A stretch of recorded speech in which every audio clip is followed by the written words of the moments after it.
ilaahay kharuqsiye beer subaga ma laga bogsan karaa hadii laga bogsan karna sidee looga bogsan karaa okay cool liver ka oo macnaha fat liver fat liver ka ay okay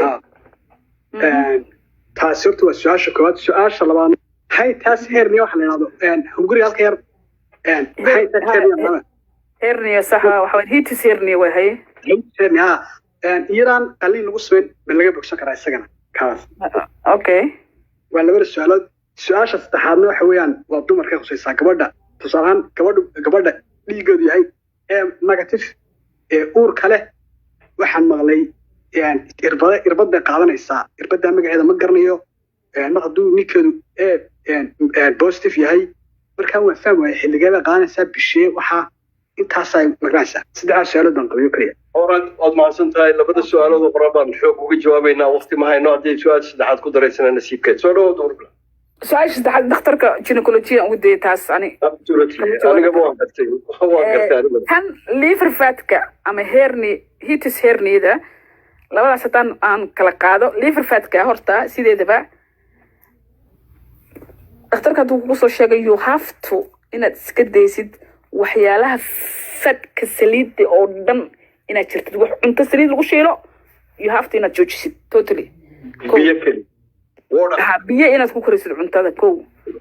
inaad weyd hadduu ku saaran yahay ama calooshaada weyd saaran yahayna inaad iska tuurtid labo socod badan inaad samaysid maxaa la yidhaahdaa inaad lifestylekaaga janjigaraysid macnaha cuntooyinka qaadanaysid iyo sidaa wax u qaadanaysid then waa laga yaabaa inuu liver fatkaas uu kaa baxo hadda intaas adiga iskula dadaashid taas waa midda labaad hitis herniada waxaa keena waxyaalo badan waa muruq dabcay oo caloosha ah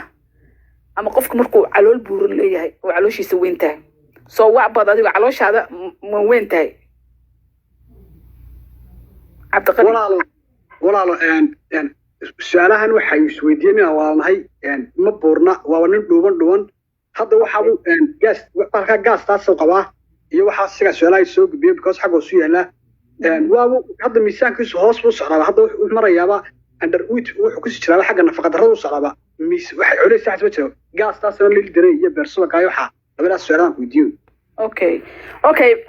hitis hernia sideedaba waxay ku timaadaa qofka markuu cayilo muruq baa go'ayo qofka